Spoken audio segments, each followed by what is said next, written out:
Hello everyone, welcome to another episode of Sleep and Relax ASMR.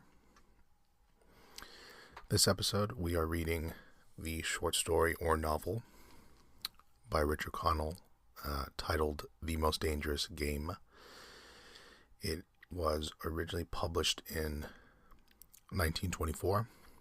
I found it from a website I think called feedbooks.com. I think it's what it's called. And anyway, I had sort of looked back on the upload schedule and noticed that I really hadn't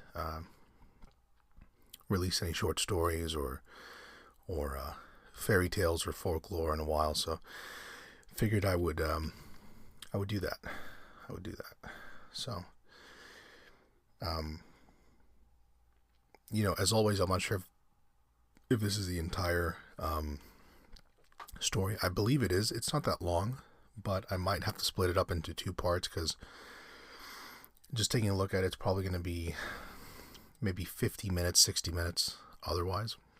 And that's okay, but I typically like to break that up into two recordings, if only because, time on my end is kind of limited. I record first thing in the morning, and I basically get like a 30-minute window before the outside world starts to make a ton of noise and I have to get going. So anyway, we will just get started here. Let me see where to start. Okay, so let's jump in. The Most Dangerous Game by Richard Connell.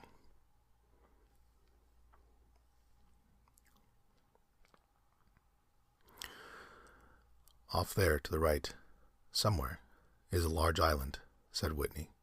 It's rather a mystery. What island is it? Rainsford asked.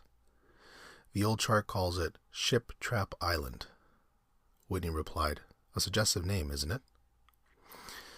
Sailors have a curious dread of the place. I don't know why. Some superstition.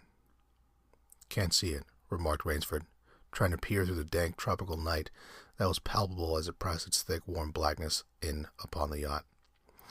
You've good eyes, said Whitney, with a laugh, and I've seen you pick off a moose moving in the brown fall bush at 400 yards, but even you can't see 4 miles or so through a moonless Caribbean night. Nor 4 yards, admitted Rainsford.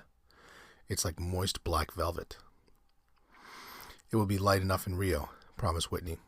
We should make it in a few days. I hope the Jaguar guns have come from Purdy's. We should have some good hunting up in the Amazon. Great sport, hunting. The best sport in the world, agreed Rainsford. For the hunter, amended Whitney, not for the Jaguar. Don't talk rot, Whitney, said Rainsford. You're a big game hunter, not a philosopher. Who cares how a Jaguar feels? Perhaps a Jaguar does, observed Whitney. Bah, they have no understanding.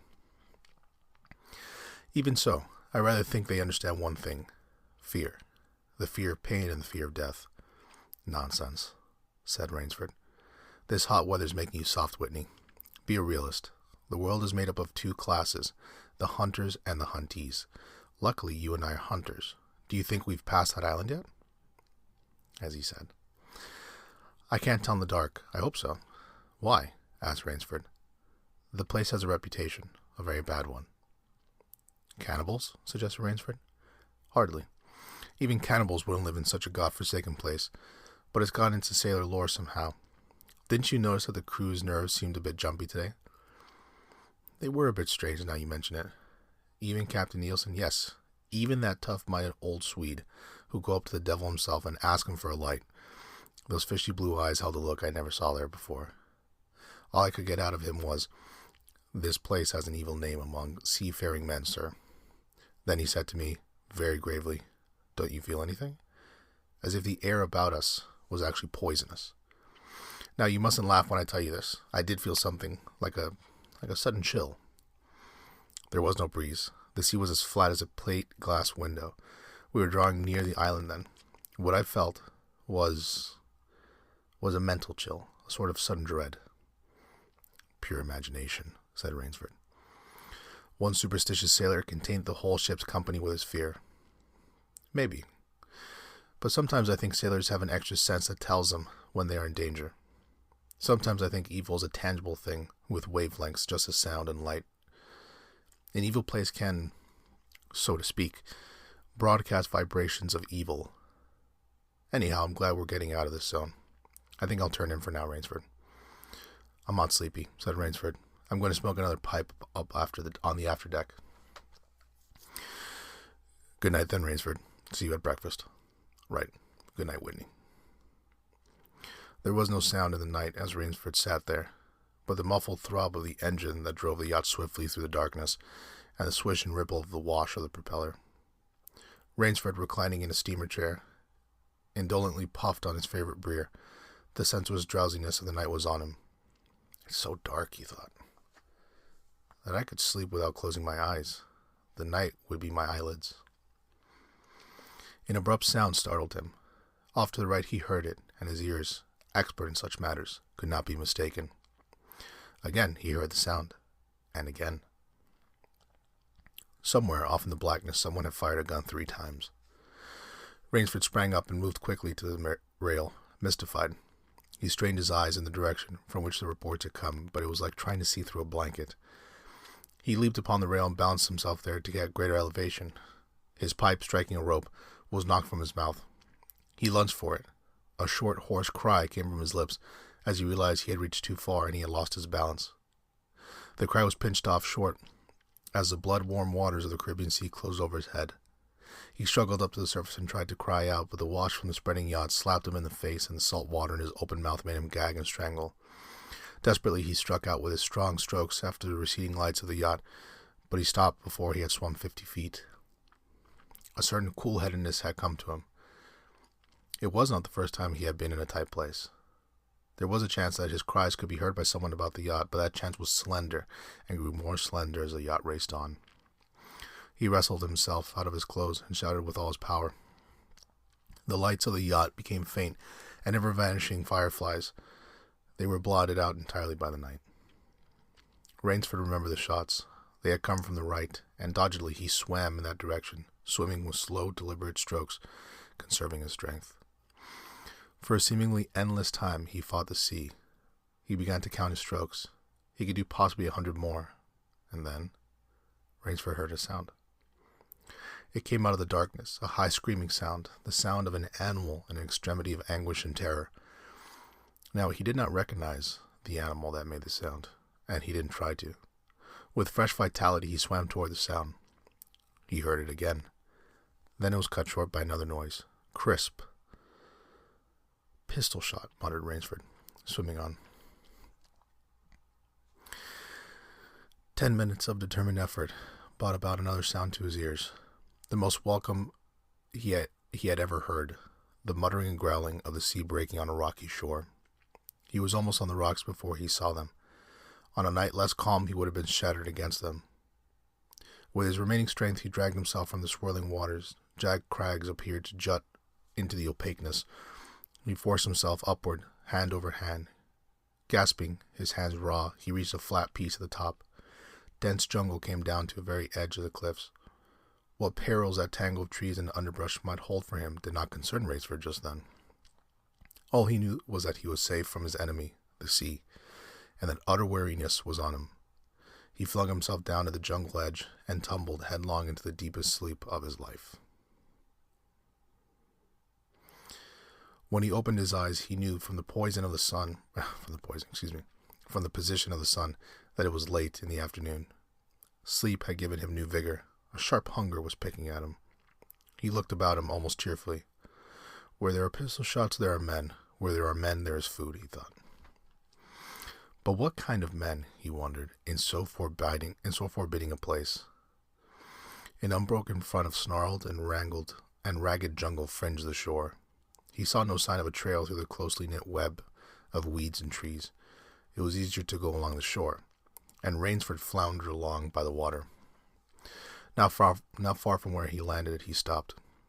Same wooden thing, by the evidence a large animal, had thrashed about it in the underbrush.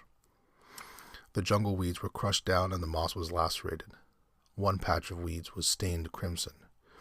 A small glittering object not far away caught Rainsford's eyes, and he picked it up. It was an empty cartridge. A .22, he remarked. That's odd. It must have been a fairly large animal, too. The hunter had his nerve with him to tackle it with a light gun. It's clear that the brute put up a fight. I suppose the first 3 shots I heard was when the hunter flushed his quarry and wounded it. The last shot was when he trailed it here and finished it. He examined the ground closely and found what he had hoped to find, the print of hunting boots. They pointed along the cliff in the direction he had been going. Eagerly he hurried along, not slipping on a rotten log or a loose stone, but making headway. Night was beginning to settle down on the island. Bleak darkness was backing out of the sea and jungle when Rainsford sighted the lights. He came upon them as he turned a crook in the coastline, and his first thought was that he had come upon a village, for there were many lights. But as he forged along, he saw to his great astonishment that all the lights were in one enormous building, a lofty structure with pointed towers plunging upwards into the gloom. His eyes made out the shadowy outlines of a palatial chateau. It was set on a high bluff, and on 3 sides of it cliffs dived down to where the sea licked greedy lips in the shadows. Mirage, thought Rainsford. But it was no mirage he found when he opened the tall spiked iron gate.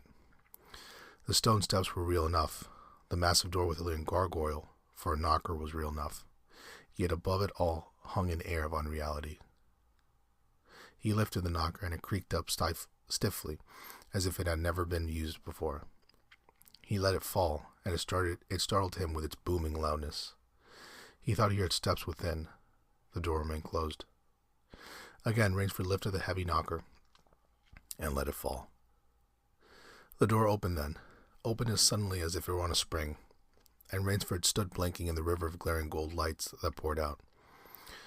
The first thing Rainsford's eyes discerned was the largest man Rainsford had ever seen, a gigantic creature, solidly made and black-bearded to the waist. In his hand, the man held a long-barreled revolver, and he was pointing it straight at Rainsford's heart.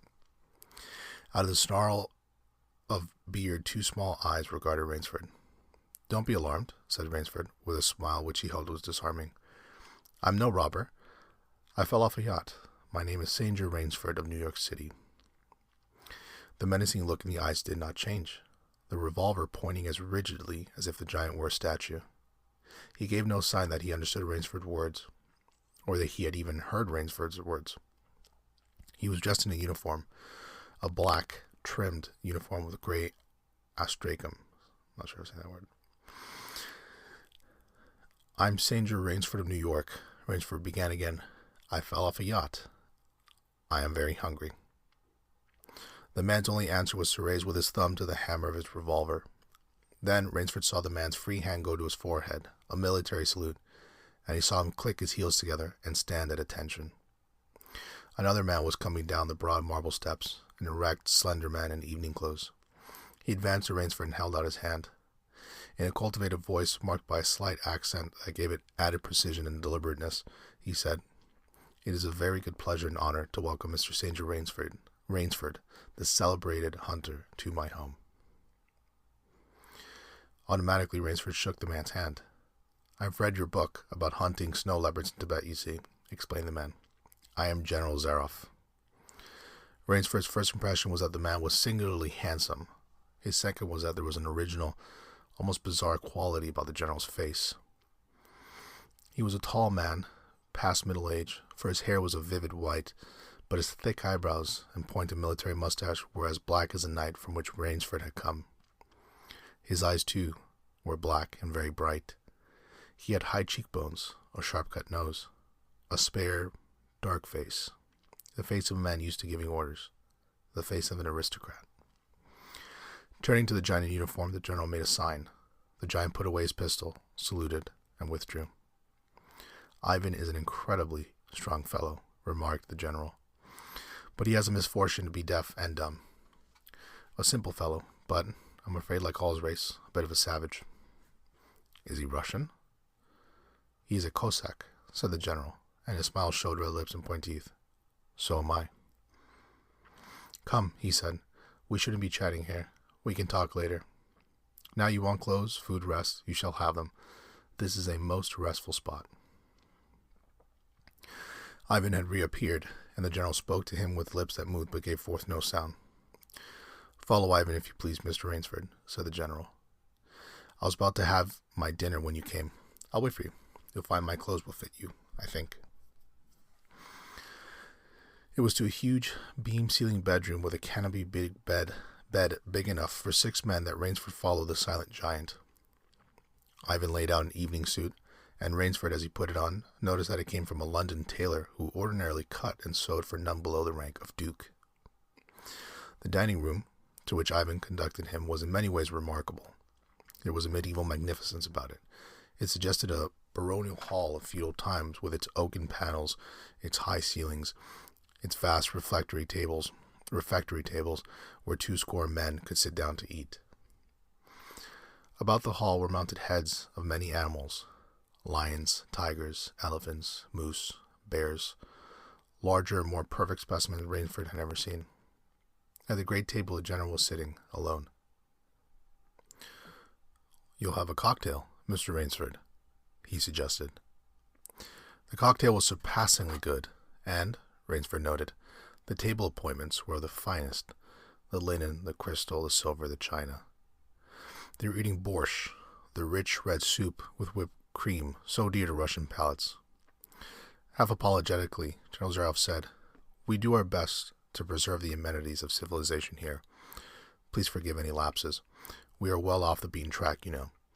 Do you think the champagne has suffered from its long ocean trip?" "Not in the least," declared Rainsford. He was finding the general a most thoughtful and affable host, a true cosmopolite. I don't know how to say that word. But there was one small trait of the general's that made Rainsford uncomfortable. Whenever he looked up from his plate, he found the general studying him, appraising him narrowly. "Perhaps," said General Zaroff, "you were surprised that I recognized your name. You see, I read all books on hunting published in English, French, and Russian. I have but one passion in my life, Mr. Rainsford, and it is the hunt." "You have some wonderful heads here," said Rainsford, as he ate a particularly well-cooked filet mignon. "That Cape buffalo is the largest I ever saw." "Oh, that fellow, yes, he was a monster." "Did he charge you?" "Hurled me against a tree," said the general. "Fractured my skull, but I got the brute." "I've always thought," said Rainsford, "that the Cape buffalo is the most dangerous of all big game." For a moment the general did not reply. He was smiling his curious red-lipped smile. Then he said slowly, "No, you are wrong, sir. The Cape buffalo is not the most dangerous big game." He sipped his wine. "Here in my preserve, on this island," he said in the same slow tone, "I hunt more dangerous game." Rainsford expressed his surprise. "Is there big game on this island?" The general nodded. "The biggest." "Really?" "Oh, it isn't here naturally, of course. I have to stock the island." "What have you imported, General?" Rainsford asked. "Tigers?" The general smiled. "No," he said. "Hunting tigers ceased to interest me some years ago. I exhausted their possibilities, you see. No thrill left in tigers, no real danger. I live for danger, Mr. Rainsford." The general took from his pocket a gold cigarette case and offered his guest a long black cigarette with a silver tip. It was perfumed and gave off a smell like incense. "We will have some capital hunting, you and I," said the general. "I shall be most glad to have your society." "But what game, General?" began Rainsford. "I'll tell you," said the general. "You will be amused, I know. I think I may say in all modesty that I have done a rare thing. I have invented a new sensation. May I pour you another glass of port?" "Thank you, General." The general filled both glasses and said, "God makes some men poets, some he makes kings, some beggars. Me, he made me a hunter. My hand was made for the trigger," my father said. He was a very rich man with 250,000 acres in the Crimea, and he was an ardent sportsman. When I was only 5 years old, he gave me a little gun, specially made in Moscow for me, to shoot sparrows with. When I shot some of his prize turkeys with it, he did not punish me. He complimented me on my marksmanship. I killed my first bear in the Caucasus when I was 10. My whole life has been about one prolonged hunt. I went into the army. It was expected of noblemen's sons, and for a time commanded a division of Cossack cavalry, but my real interest was always the hunt. I've hunted every kind of game in every island. It would be impossible for me to tell you how many animals I've killed. The general puffed at his cigarette. After the debacle in Russia, I left the country, for it was imprudent for an officer of the Tsar to stay there. Many noble Russians lost everything. I, luckily, had invested heavily in American securities, so I shall never have to open a tea room in Monte Carlo or drive a taxi in Paris. Naturally, I continued to hunt. Grizzlies in your Rockies, crocodiles in the Ganges, rhinoceroses in East Africa. It was in Africa that the Cape buffalo hit me and laid me up for 6 months. As soon as I recovered, I started for the Amazon to hunt jaguars, for I had heard that they were unusually cunning. They weren't. The Cossack sighed. They were no match at all for a hunter with his wits about him and a high-powered rifle. I was bitterly disappointed. I was lying in my tent with a splitting headache one night when a terrible thought pushed its way into my head. Hunting was beginning to bore me. And hunting, remember, had been my life. I have heard that American businessmen often go to pieces when they give up the business that has been their life. Yes, that's so, said Rainsford. The general smiled. I had no wish to go to pieces, he said. I must do something. Now, mine is an analytical mind, Mr. Rainsford. Doubtless that is why I enjoy the problems of the chase. No doubt, General Zaroff. So, continued the general, I asked myself why the hunt no longer fascinated me. You are much younger than I am, Mr. Rainsford, and haven't hunted as much, but you perhaps can guess the answer. What was it? Simply this. Hunting had ceased to be what you call a sporting proposition. It had become too easy. I always got my quarry. Always. There is no greater bore than perfection. The general lit a fresh cigarette. No animal had a chance with me anymore. There is no boast. It is a mathematical certainty. The animal had nothing but his legs and his instinct. Instinct is no match for reason. When I thought of this, it was a tragic moment for me, I can tell you. Rainsford leaned across the table, absorbed in what his host was saying. It came to me as an inspiration what I must do. And that was? The general smiled, the quiet smile of one who has faced an obstacle and surmounted it with success. I had to invent a new animal to hunt, he said. A new animal? You're joking. Not at all, said the general. I never joke about hunting.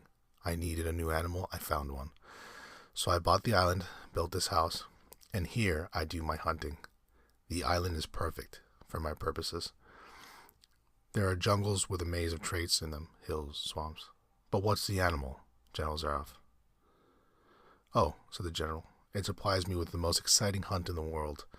No other hunting compares with it for an instant. Every day I hunt, and I never grow bored now, for I have a quarry with which I can match my wits. Rainsford's bewilderment showed on his face. I wanted the ideal animal to hunt, explained the general, so I said, what are the attributes of an ideal quarry? And the answer was, of course, it must have courage, cunning, and above all, it must be able to reason. But no animal can reason, objected Rainsford. My dear fellow, there is one that can. Rainsford thought. And then he said, but you can't mean, and why not? I can't believe you're serious, General. This is grisly. This is a grisly joke. Why should I not be serious? I'm speaking of hunting. Hunting? Great guns. General Zaroff, what you are speaking of is murder. The general laughed with entire good nature. He regarded Rainsford quizzically. I refuse to believe that a man so modern and civilized as you seems to harbor romantic ideas about the value of human life. Surely your experiences in the war did not make me condone cold-blooded murder, finished Rainsford stiffly. Laughter shook the general. How extraordinarily droll you are, he said. One does not expect nowadays to find a young man of the educated class, even in America, with such a naive and, if I may so myself, mid-Victorian point of view. It's like finding a snuff box in a limousine. Ah, well, doubtless you had a Puritan ancestors. So many Americans appear to have had. I'll wager you'll forget your notion when you go hunting with me. You have a genuine new thrill in store for you, Mr. Rainsford. Thank you. I'm a hunter, not a murderer. Dear me, said the general, quite unruffled. Again that unpleasant word, but I think I can show you that your scruples are quite ill-founded. Yes? Life is for the strong, to be lived by the strong, and if need be, taken by the strong. The weak of the world were put here to give the strong pleasure. I am strong. Why should I not use my gift? If I wish to hunt, why should I not? I hunt the scum of the earth, sailors from tramp ships, Lascars, blacks, Chinese, whites, mongrels. A thoroughbred horse or hound is worth more than a score of them. But they are men, said Rainsford. Precisely, said the general. That is why I use them. It gives me pleasure. They can reason after fashion, so they are dangerous. But where do you get them? The general's left eyelid fluttered down in a wink. The island is called Ship Trap, he answered. Sometimes an angry god of the high seas sends them to me. Sometimes when Providence is not so kind, I help Providence a bit. Come to the window with me. Rainsford went to the window and looked out toward the sea. Watch there, exclaimed the general, pointing into the night. Rainsford's eyes only saw blackness, and then, as the general pressed a button far out in the sea, saw the flash of lights. The general chuckled. They indicate a channel, he said. Where there's none, giant rocks with razor edges crouched like a sea monster with wide open jaws. They can crush a ship as easily as I crush this nut. He dropped a walnut on the hardwood floor and brought his heels grinding down on it. Oh, yes, he said casually, as if it were an answer a question. I have electricity. We try to be civilized here. Civilized? And you shoot down men? A trace of anger was in the general's black eyes, but it was there for but a second, and he said, in his most pleasant manner, Dear me, what a righteous young man you are. I assure you I do not do the thing you suggest. That would be barbarian. That would be barbarous. I treat these visitors with every consideration. They get plenty of food and exercise. They get into splendid physical condition. You shall see for yourself tomorrow. What do you mean? We'll visit my training school, smiled the general. It's in the cellar. I have about a dozen pupils down there. They're from the Spanish bark San Lucar that had had the bad luck to go on the rocks out there. A very inferior lot, I regret to say. Poor specimens and more accustomed to the deck than to the jungle. He raised his hand, and Ivan, who served as waiter, brought thick Turkish coffee. Rainsford, with an effort, held his tongue in check. It's a game, you see, pursued the general. I suggest to one of them that we go hunting. I give him a supply of food and an excellent hunting rifle. I give him 3 hours' start. I am to follow armed only with a pistol and the smallest caliber in range. If my quarry eludes me for 3 whole days, he wins the game. If I find him, the general smiled, he loses. Suppose he refuses to be hunted? Oh, said the general. I give him his option, of course. He need not play the game if he doesn't wish to. If he does not wish to hunt, I turn him over to Ivan. Ivan once had the honor of serving as the official knouter of the great white Tsar, and he has his own idea of sport. Invariably, Mr. Rainsford, invariably, they choose the hunt.